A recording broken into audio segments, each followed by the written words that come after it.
இடைவிடா சகாய மாதாவே,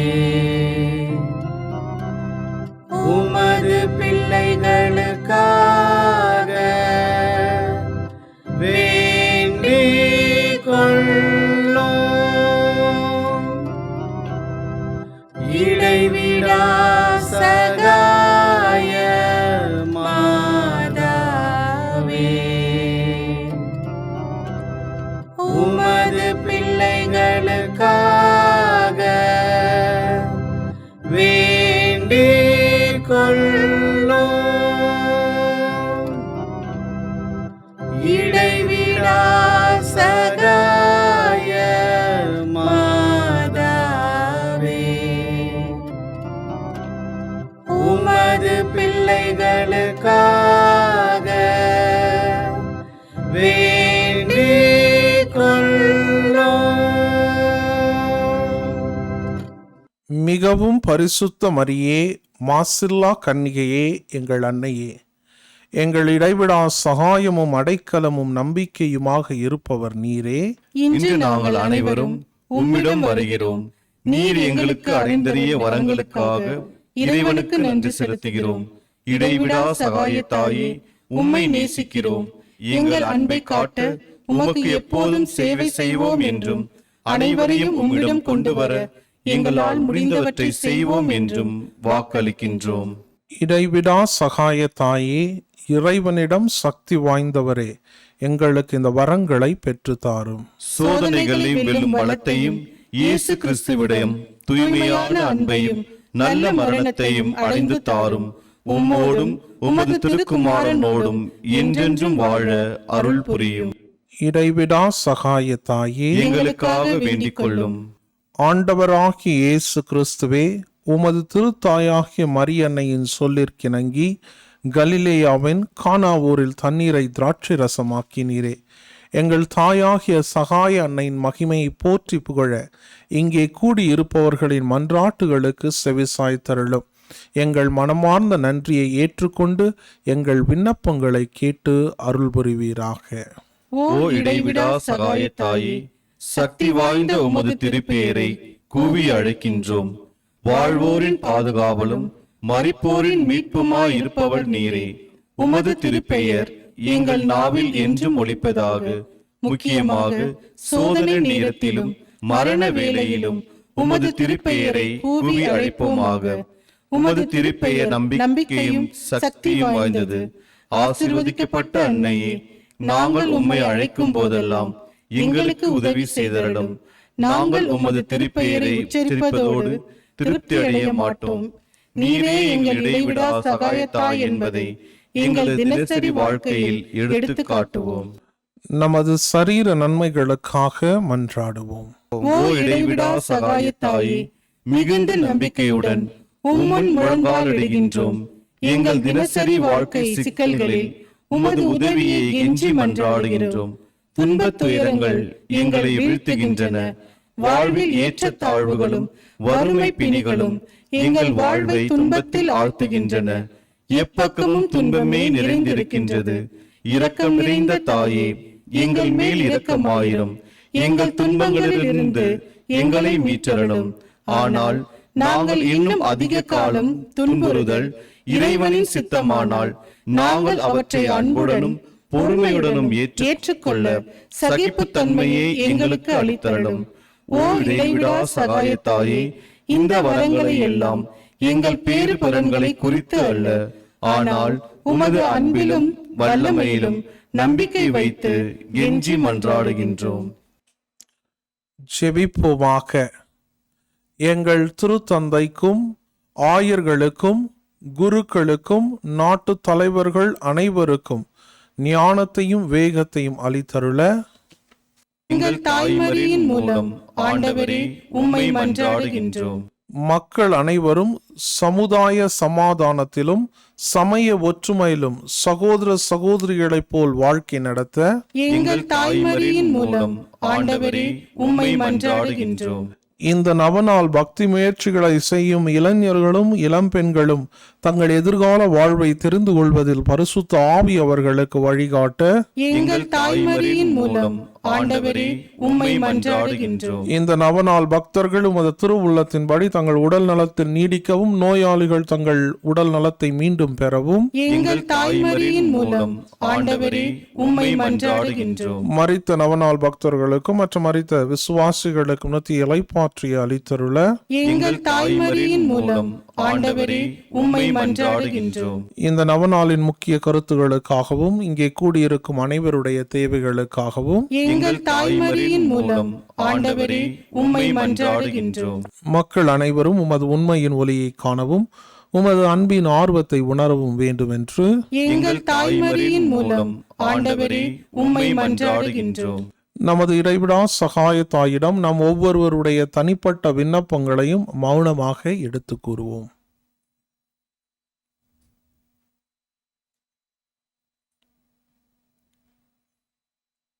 நீர் எங்களுக்கு புதிய அருள் வாழ்வை அளித்ததற்காக ஆண்டவரே எங்கள் நன்றி அறிதலை ஏற்றருளும்.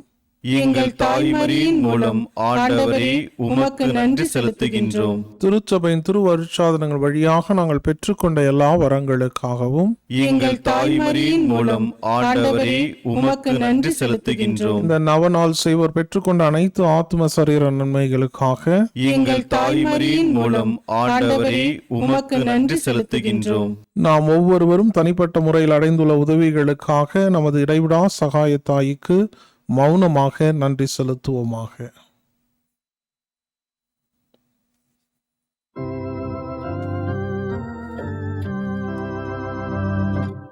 தாயே மாமரி இன்றும் சகாயம் தேடினோ. தாயே மாமரி உலகமே திசையும் மக்கள் போற்றி புகழும் உம்மற்புத படம் முன் வந்து நிற்கும் எங்களை கண்ணோக்குவே. தாயே மாமரி இன்றும் சகாயம் தேடினோ. தாயே மாமரி. ஆண்டவர் உங்களோடு இருப்பாராக. ஆன்மாவோடும் இருப்பாராக. புனித யோவான் எழுதிய பரிசுத்த நற்செய்தியிலிருந்து வாசகம். ஆண்டவரே மாட்சி உமக்கே. யோவான் நற்செய்தி அதிகாரம் 19 இறை வசனங்கள் 28, 29 மற்றும் 30. இதன் பின் அனைத்தும் நிறைவேறிவிட்டது என்பதை அறிந்த இயேசு தாகமாய் இருக்கின்றது என்றார். மறைநூல் எழுதியுள்ளது நிறைவேறவே இவ்வாறு சொன்னார். அங்கே ஒரு பாத்திரம் நிறைந்த புளித்த திராட்சை ரசம் இருந்தது. அதில் கடற்பஞ்சை நன்கு தோய்த்து ஈசோப்பு தண்டில் பொருத்தி அதை அவரது வாயில் வைத்தார்கள். அந்த ரசத்தை குடித்ததும் இயேசு எல்லாம் நிறைவேறிற்று என்று கூறி தலை சாய்த்து ஆவியை ஒப்படைத்தார். இது கிறிஸ்துவின் நற்செய்தி. கிறிஸ்துவே உமக்கு புகழ். கிறிஸ்துவில் பிரியமானவர்களே, இன்றைக்கு மரியாளினுடைய துன்பமாக இயேசு சிலுவையிலே அவர் அறையப்பட்டு இறந்ததை குறித்து நாம் தியானிக்க இருக்கின்றோம். இந்த உலகத்திலே ஒரு பெரிய ஒரு துன்பம் ஒரு தாய்க்கு நிகழும் என்றால், தன்னுடைய கண் முன்பாகவே பெற்ற மகன் இறக்கின்ற பொழுது, வழக்கமா அம்மா அப்பா இறந்துட்டு பசங்க இறந்தாங்கன்னா அது வேற விஷயம். ஆனா அம்மா அப்பா உயிரோடு இருக்கின்ற பொழுது பெற்றோர்கள் உயிரோடு இருக்கின்ற பொழுது, அதுவும் குறிப்பாக தாயானவள் உயிரோடு இருக்கின்ற பொழுது, தான் பெற்ற அந்த மகனை இறப்பை பார்க்கின்ற பொழுது அந்த தாயினுடைய உள்ளத்திலே ஏற்படுகின்ற அந்த ஒரு வலி, அந்த ஒரு கஷ்டம், அதுக்கு நிகராக எதுவுமே இல்லைங்க. நான் பல சாவு திருப்பலியானது நான் நிறைவேற்றி இருக்கின்றேன். குறிப்பாக ஒரு சில சாவு திருப்பலியிலே, அடக்க திருப்பலியிலே என்னுடைய நினைவுக்கு வருகின்றது, ஒரு தாயானவள் தன்னுடைய மகனினுடைய சடலத்தை கட்டி பிடித்து கொண்டு அழுது கொண்டே இருக்கின்றார். அந்த திருப்பலி முழுவதும் அவர் கட்டிப்பிடித்து அழுது கொண்டே இருக்கின்றார். பிறகுதான் கேட்டேன் என்ன விஷயம்னு. அந்த தாய் தவமிருந்து பெற்ற அந்த ஒரு மகன், கல்யாணமாய் 12 வருஷம் கழிச்சு தான் அந்த பிள்ளை பிறந்திருக்கிறான். அதுக்கப்புறம் அவங்களுக்கு வேற பிள்ளைகளும் இல்லை. கடவுள் கொடுத்த ஒரே ஒரு மகன். ஏதோ ஃப்ரெண்ட்ஸோட விளையாட போனால் அங்கே பைக் ஓட்டியிருக்கிறான். அங்கே ஒரு ஆக்சிடெண்ட் நடந்திருக்கு. அந்த ஆக்சிடெண்ட்டில் அவன் தரையை மோதி தன்னுடைய உயிரை இழந்து விட்டான். அந்த சடலமானது ஒரு 3 நாள் கழிச்சு வருது. ஏற்கனவே வாசனை அடிக்குது. இருந்தாலும் அந்த தாய் அழுகின்ற அந்த நிலைமையை பார்த்தோம் அப்படின்னா, இந்த சில பேர் சொல்லுவாங்க இந்த கல்லு மனசு கூட உருகிடும் அப்படின்வாங்க. அந்த மாதிரி ஒரு நிலைமைங்க. அப்படி ஒரு நிலைமையிலே அந்த தாயானவள் அங்கு அந்த மகனுடைய உடலை கதறிக்கொண்டு கட்டி பிடித்து கொண்டு கதறிக்கொண்டு இருக்கின்றாள். இந்த ஒரு நிலைமையை நம்ம மரியன்னையோடு ஒப்பிட்டு பார்ப்போம். மரியாளவள் தான் பெற்ற அந்த ஒரே மகனை சிலுவையிலே அங்கு ஏற்றி வைத்திருக்கின்றார்கள். அந்த அவர்கள் வாழ்ந்த காலத்தில் ரொம்ப ஒரு கேவலமான ஒரு மரணம் அப்படின்னா அது சிலுவை மரணம் தான். ஏன் அப்படின்னா எல்லாரும் காரி துப்புவாங்க. ஒரு மோசமான ஒரு குற்றவாளியை தான் சிலுவையில் அறைவாங்க. அப்படியாக தன்னுடைய மகன் ஆனவன் அனைவராலும் அவமானப்பட்டு ஒரு துணி கூட இல்லாம, நம்ம சிலுவையிலலாம் கொஞ்சம் துணியெல்லாம் போட்டு சுற்றி வச்சிருப்பாங்க. ஆக்சுவலி நீ உண்மையிலே பார்த்தீங்க அப்படின்னா சிலுவையில் துணியெல்லாம் இருக்காது. அந்த சிலுவையில் யார் இறக்குறாங்களோ அவர்கள் அம்மனமாக இறந்தார்கள். எல்லாரும் அவங்கள பார்த்தாங்க, எல்லாரும் அவங்க மாதிரி துப்புனாங்க. அவ்வளோ ஒரு கேவலமான ஒரு மரணம். அதுவும் சிலுவை மரணம் பார்த்தீங்க அப்படின்னா டக்குன்னெலாம் இறக்க முடியாது. அந்த சிலுவையில் அறையுண்டு அது மெதுவாக ரத்தமானது சொட்டி கொண்டே இருக்கும். அப்போ ரொம்ப நேரம் ஆகும் அந்த மரணம், அந்த வலியானது இழுக்கப்படும். ரோமர்கள் இதெல்லாம் யோசித்து தான் சிலுவை மரணம் கொடுக்கின்றார்கள். இப்போ நீங்கள் பார்க்கணும், இந்த சிலுவை மரத்திலே இயேசு இருக்கின்றார், கீழே தாய் இருக்கின்றார். அந்த தாயினுடைய உள்ளத்தில் எவ்வளோ ஒரு கஷ்டம் இருக்கும், எவ்வளோ ஒரு கவலை இருக்கும், எவ்வளோ ஒரு அவமானம் இருக்கும். என்னுடைய மகனுக்கு, நான் பெற்ற ஒரே ஒரு மகனுக்கு இப்படியாய் நடந்து விட்டதே. அவனுடைய மனசில் அப்படி ஒரு கஷ்டங்க. அன்புக்குரியவர்களே, அந்த ஒரு கஷ்டத்தை அவர்கள் கடந்து கொண்டு இருக்கின்றார்கள். அந்த வேளையில் அவருடைய மனது பெரும்பாலும் அவருடைய மனது துடியாய் துடிக்கின்றது. இயேசுவில் பிரியமானவர்களே, இந்த நிகழ்வை நம்முடைய கண்களில் வைப்போம். இந்த நிகழ்வை நாம் கற்றுக்கொள்கின்ற ஒரு சில விஷயங்கள் இருக்கின்றது. முதலாவதான விஷயம், இயேசுவினுடைய உடம்புல காயங்களினால் இரத்தங்கள் வந்துச்சு அப்படின்னு விவிலியம் சொல்கின்றது. யோசித்து பாருங்க, இன்னைக்கும் நீங்களும் நானும் இயேசுவை காயப்படுத்தி அவரை அம்மனப்படுத்தி நாம் அவரை சிலுவையில ஏற்று இருக்கின்றோம். ஃபாதர் நாங்கள் பண்ணல ஃபாதர், என்ன ஃபாதர் எங்களெல்லாம் கூட்டில் சேர்த்துக்கிறீங்க? கிறிஸ்துவில் பிரியமானவர்களே, நீங்களும் நானும் பாவம் செய்கின்ற பொழுது நாம் அதைத்தான் செய்கின்றோம். ஒவ்வொரு முறையும் நம்முடைய ஆண்டவர் இயேசுவை அம்மனப்படுத்தி சிலுவையிலே நாம் அறைகின்றோம். அவருடைய உடம்பை நாம் காயப்படுத்துகின்றோம். அவருடைய உடம்பில் இருந்து நாம் இரத்தத்தை வரவழைத்து இருக்கின்றோம். மரியாள் நம்முடைய வாழ்வை பார்த்து கஷ்டப்படுகின்றாள். ஒருத்தன் ரோட்டில் நடந்து போயிட்டு இருந்தானா. போயிட்டு இருக்கின்ற பொழுது அங்கே சாணி இருந்திருக்கு, மாட்டு சாணி. அது மேலே காலை வச்சிட்டான். மாட்டு சாணி மேலே காலை வச்சவன் என்ன நினைக்கணும்? சரின்னு போயிருக்கணும். ஆனால் அவனுக்கு டவுட், இது மாட்டு சாணி தானா இல்லை வேற சாணியா? அந்த சாணி அப்படி எடுத்து இப்படி கண்ணு முன்னாடி வச்சிருக்கிறான். இப்பையும் யோசிக்கிறான், இது மாட்டு சாணி தானா இல்லை வேற ஏதாவதான்னு. அப்பயும் அவனுக்கு விளங்கலை. அப்படியே மூக்கு பக்கத்தில் எடுத்துகிட்டு வந்து வைக்கிறான். இது உண்மையிலே மாட்டு சாணி தானா இல்லை அது வேறு சாணி தானன்னு. அப்படியும் அவனுக்கு அது டவுட்டாக தான் இருந்தது. அப்படின்னு தொடுறான். தொட்டுச்சு சொல்கிறான், ஆமாம் ஆமாம் மாட்டு சாணி தான், நல்ல வேலை என் கையை வைக்கல அப்படின்ட்டு. கிறிஸ்துவில் பிரியமானவர்களே, பல நேரங்களில் பாவம் என்பது இப்படித்தான் இருக்கும்.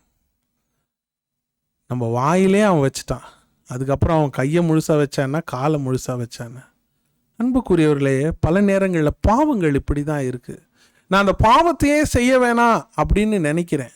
ஆனால் என்னது, கொஞ்சம் டேஸ்ட் பண்ணி பார்ப்போம், கொஞ்சம் இந்த பாவம் எப்படித்தான் இருக்கின்றது என்று பார்ப்போம் அப்படின்னு டெஸ்ட் பண்ணுறோம்.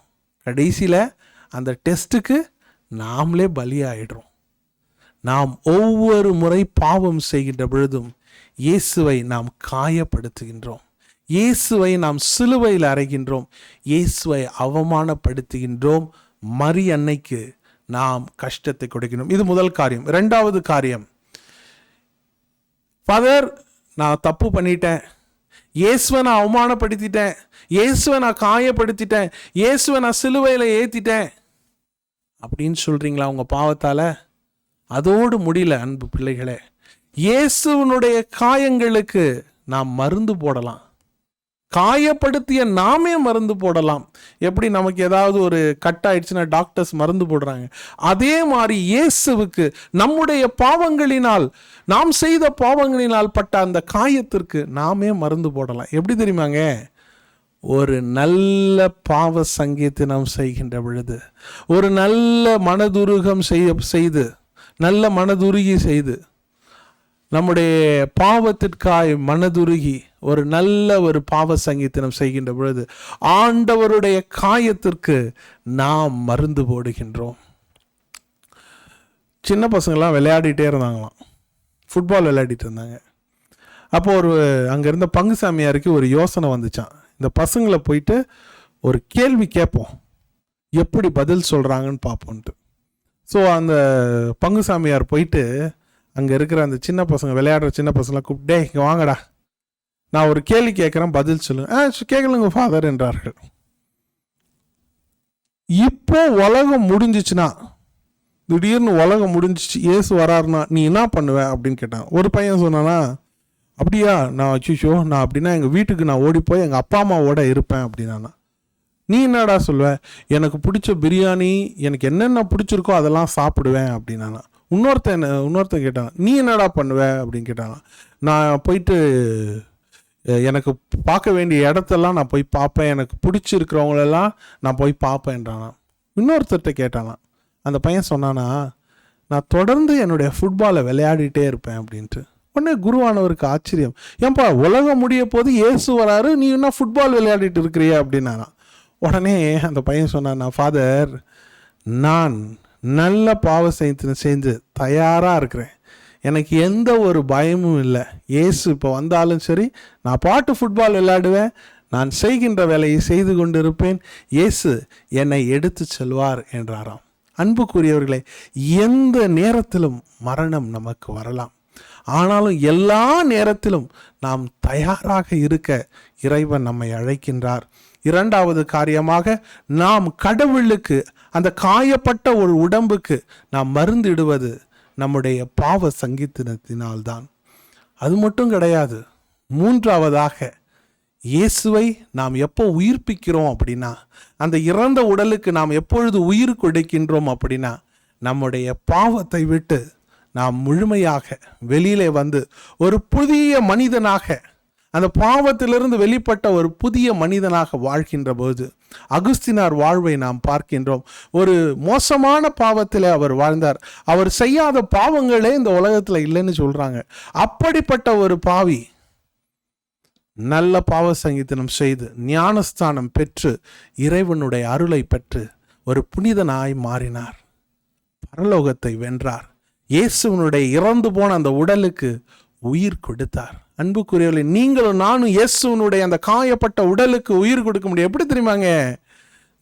நாம் செய்திருக்கின்ற அந்த பாவங்களை பாவ அறிக்கை விட்டு சொல்லிவிட்டு அந்த பாவத்திலிருந்து நாம் முழுமையாய் விடுதலை பெறுகின்ற பொழுது கடவுளுடைய ஆசீர்வாதத்தை நாம் பெறுவோம். எல்லாரும் இந்த காந்தத்தில் விளையாடி இருப்பீங்கன்னு நினைக்கிறேன். இந்த காந்தத்தை வச்சுட்டு பக்கத்தில் ஒரு ஆணியை கொண்டு போனீங்கன்னு நினச்சிங்களேன், இரும்பு ஆணியை டக்குன்னு ஒட்டிக்கும். அடுத்து இன்னொரு ஆணியை நீங்கள் காந்தத்து பக்கத்தில் கொண்டு போக வேண்டாம், அந்த இரும்பு ஆணி பக்கத்தில் கொண்டு போனாலே போதும். அந்த இரும்பு ஆணியே காந்த மாதிரி மாறி அந்த ஆணியை அப்படியே ஒட்டிக்குமா. இப்போ இந்த காந்தத்தினுடைய சக்தி இந்த இரும்பு ஆணியின் வழியாக இன்னொரு ஆணிக்கு போகுது. அன்புக்குரியவர்களே, கிறிஸ்துவோடு நாம் வாழ்கின்ற பொழுது நாம் கிறிஸ்துவை பிறருக்கு தருகின்ற காந்தங்களாக இருக்கின்றோம், மரியாதை போல இருக்கின்றோம். ஆக இந்த அருமையான நாளிலே நாம் இறைவனிடத்தில் மன்றாடுவோம். குறிப்பாக இந்த 3 காரியங்களை நாம் நம்முடைய மனதில் வைப்போம். நம்முடைய பாவங்கள் கடவுளை துன்பப்படுத்துகின்றன, காயப்படுத்துகின்றன. அந்த காயப்படுத்தி அந்த மருந்துக்கு நாம் மருந்திட வேண்டும் என்றால் ஒரு நல்ல பாவ சங்கீதனம் செய்ய வேண்டும். அதோடும் கூட இல்லை, நாம் அந்த பாவத்திலிருந்து நான் முழுமையாக வெளியே வருகின்ற பொழுது நாம் இயேசுவுக்கு உயிர்ப்பு கொடுக்கின்றோம், மரியாளுக்கு மகிழ்ச்சியை கொடுக்கின்றோம். ஆக இந்த நவநாளிலே நாம் பாவத்திலிருந்து முழுமையாக வெளிப்பட்ட அவருடைய பிள்ளைகளாக, மரியாளின் பக்தர்களாக வாழ வேண்டிய பாக்கியத்தை இறைவன் நமக்கு தர வேண்டி இந்த நவநாளிலே வேண்டி மன்றாடுவோம். ஆமேன்.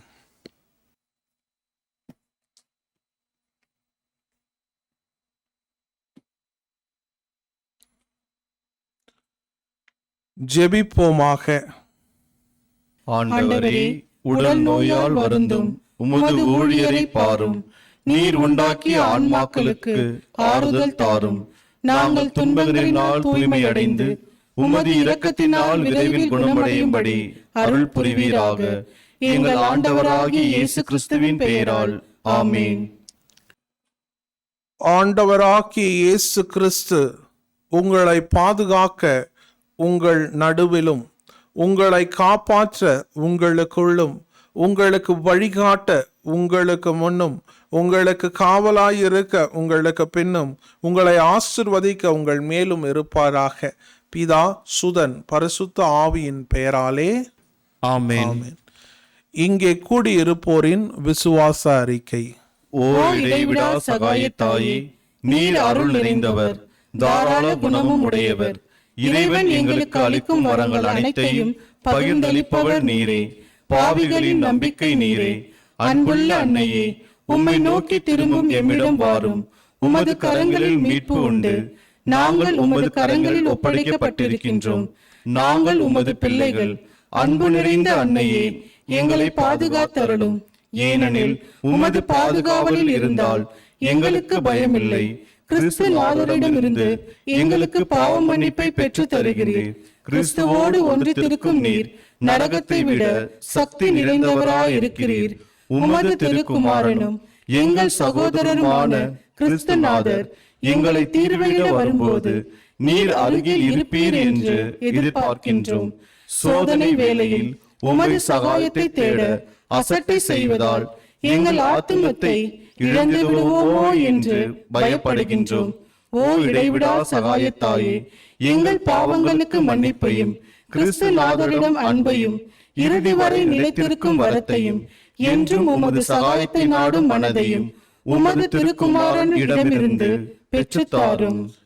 எக்கால கிறிஸ்துவர்களோடு நாமும் ஒன்றிணைந்து மரியன்னையை புகழ்வோமாக. வல்லமை மிக்க அவரது பாதுகாப்பில் நம்மை ஒப்படைப்போமாக. அருள் நிறைந்த மரியே வாழ்க. ஆண்டவர் உம்முடனே. பெண்களுக்குள் ஆசி பெற்றவள் நீரே. உம்முடைய திருவயிற்றின் கனியாகிய இயேசுவும் ஆசி பெற்றவரே. புனித மரியே, இறைவனின் தாயே, பாவிகளாயிருக்கின்ற எங்களுக்காக இப்பொழுதும் எங்கள் இறப்பின் வேளையிலும் வேண்டிக் கொள்ளும். ஆமென். இயேசு கிறிஸ்துநாதருடைய திருவாக்கு தத்தங்களுக்கு நாங்கள் பாத்திரமாய் இருக்கத்தக்கதாக சர்வேசனுடைய பரிசுத்த மாதாவே, எங்களுக்காக வேண்டிக் கொள்ளும். ஜெபிப்போமாக. ஓ ஆண்டவராகிய இயேசு கிறிஸ்துவே, மது தாயாகிய மரியம்மாளை அவளுடைய அற்புத படத்தை வணங்கும் எங்களுக்கு என்றும் உதவி செய்ய தயாராக இருக்கும் மாதாவாக கொடுத்திருக்கின்றீரே. அவருடைய தாய்க்குரிய சலுகையை தேடுகின்ற நாங்களும் அது மீட்பின் பேறு பலன்களை நித்தியத்திற்கும் அனுபவிக்க பாக்கியவான்களாகும்படி எங்களுக்கு கிருபை செய்தருளும். என்றென்றும் வாழ்ந்து ஆட்சி புரியும் இறைவா, ஆமென்.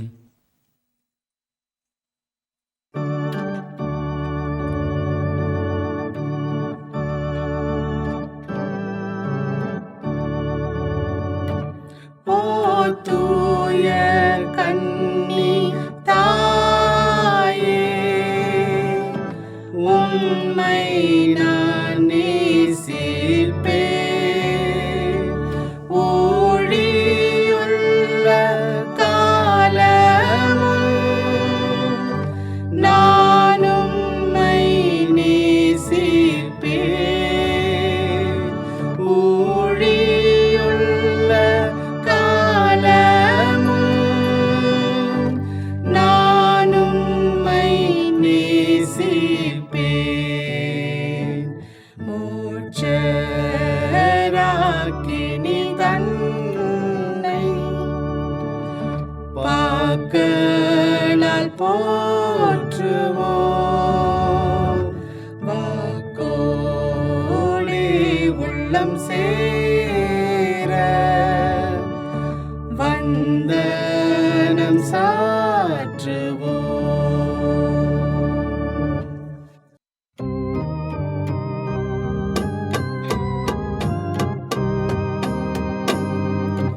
மாண்புயரு வருளனுமானத்தை தாழ்ந்து பணிந்து ஆராதிப்போம். பழைய நியம முறைகள் அனைத்தும் இனி மறைந்து முடிவு பெறுக. புதிய நியம முறைகள் வருக. புலன்களாலே மனிதன் இதனை அறிய இயலா. குறையை நீக்க விசுவாசத்தின் உதவி பெறுக.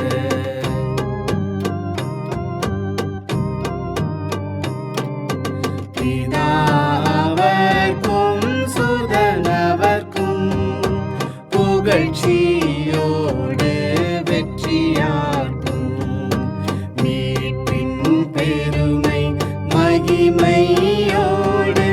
வலிமை வாழ்த்து யாவுமாக. இருவரிடமாய் வருகின்றவராம் தூய ஆவி ஆனவர்க்கும் அளவில்லாத சம புகழ்ச்சி என்றென்றுமே உண்டாகுக.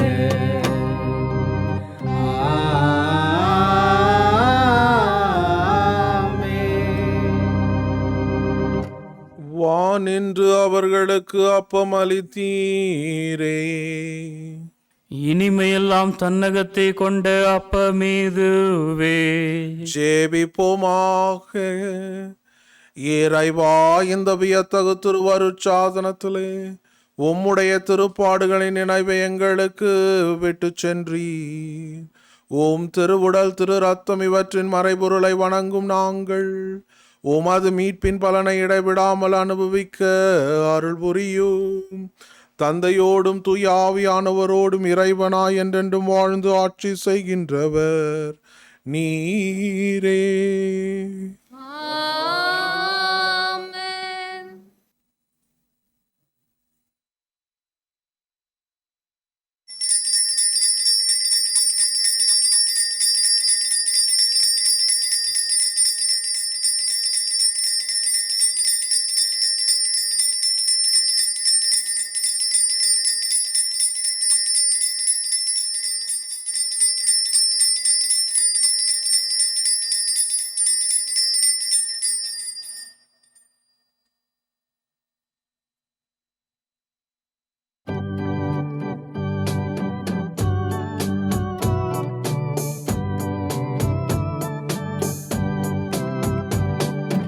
அருள் திருதேவ தேவன் போற்றி. அவர் தம் திருநாமம் போற்றி. அவர் மகன்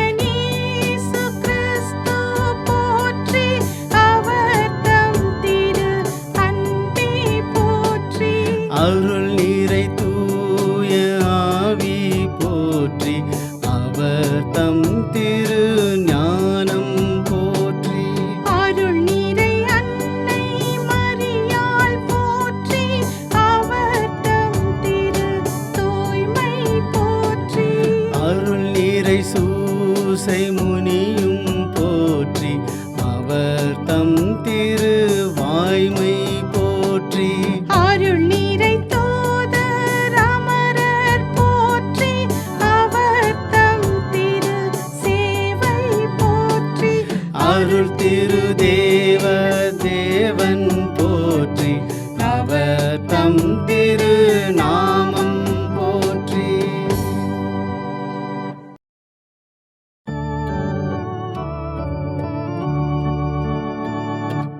தினமும் வாழ்த்துவோம் ஓ அன்னையே, எங்கள் சகாய மரியே. தினமும் வாழ்த்துவோம். இதோ தந்தோம் எங்கள் இருதயம், மாதாவே நீர் கூடும் மகனிடம். எப்போதும் இயேசுவை நாங்கள் எல்லோரும், எப்போதும் இயேசுவை நாங்கள் எல்லோரும் தப்பாமல் நேசிக்க தாயே உதவுவே. தினமும் வாழ்த்துவோம்.